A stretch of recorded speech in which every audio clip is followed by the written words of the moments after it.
الذكاء الاصطناعي والمؤامرات ضد إنجازات تبون.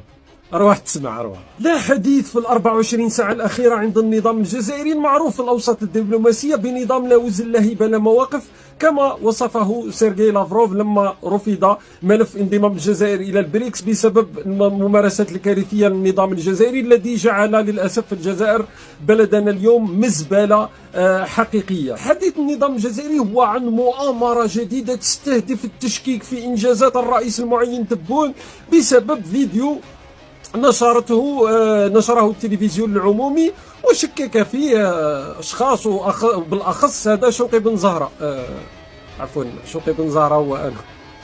على كل حال هؤلاء المشككين اولا جاء الرد يعني بالاف الفيديوهات والصور على حقيقة الإنجاز الكبير وحقيقة هذا موسم الحصاد الكبير في ولاية أضرار. أولا نشوفوا عينة من هذه الصور التي روج لها النظام الجزائري وأنصاره. شوفوا معي.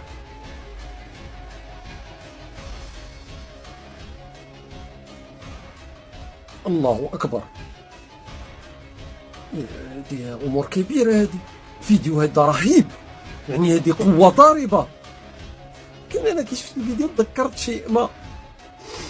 المشكل أنه الفيديو من عند الأشقاء في المملكة العربية السعودية، ونعتذر منهم على ممارسة النظام الجزائري وأنصاره الذي لم يجدوا إلا التزوير من أجل الاختباء وراء إنجازات وهمية. الآن بالعودة إلى الفيديو اللي قلت عليه أنا شخصيا بأنه تم تركيبه يعني بالذكاء الاصطناعي. نسمع أولا تقرير عوض أننا نشوفوا أنصار النظام الجزائري والترهات تاعهم، نشوفوا تقرير نوعا ما كان فيه نسبة من الحيادية والموضوعية لقناة البي بي سي، يتكلم على هذا التقرير ويتكلم على الصور التي رأيناها في تقرير التلفزيون العمومي. نسمعوا مقتطف. الجزائرية.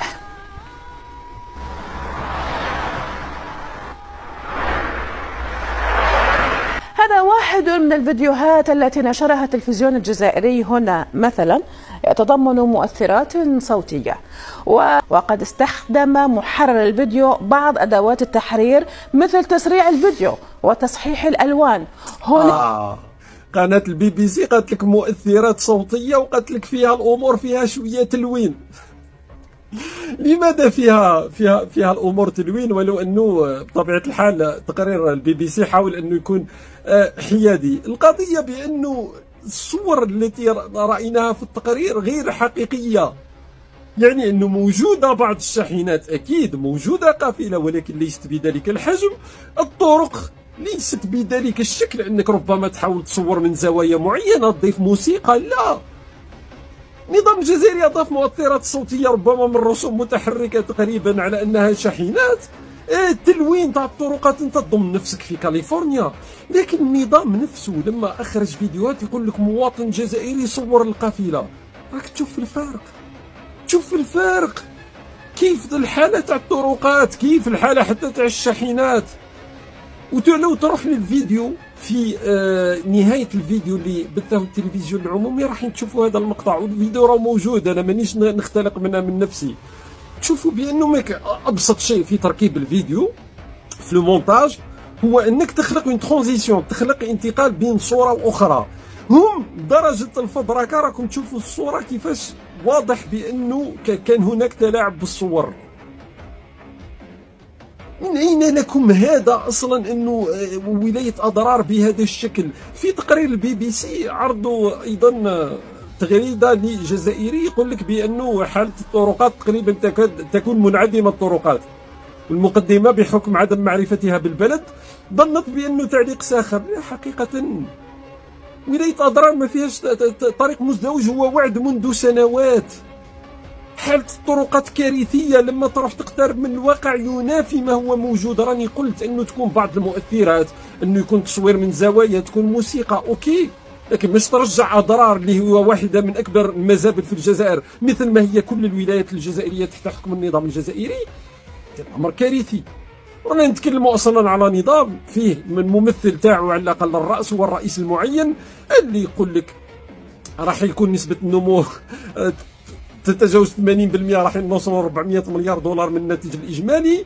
أو رئيس قال لك بأنه جورج واشنطن اللي توفى سنة 1799 أهدى كوابيس إلى الأمير عبد القادر مولود سنة 1808، راه قال لك بأنه تحلية 1,300,000,000 متر مكعب من المياه يوميا، وهو ما معناه تجفيف البحار والمحيطات، قالها أمام الأمم المتحدة. أكاذيب وروايات وخزعبلات النظام الجزائري وفبركته راهي معروفة للعام والخاص، وهذه قضية ليست إلا جزئية أخرى. الشاحنات موجودة لكن القافلة ليست بذلك الحجم، وأضرار ليست ما رأيناه في هذا الفيديو المفبرك. حقيقة الطرقات أضرار هذه هي.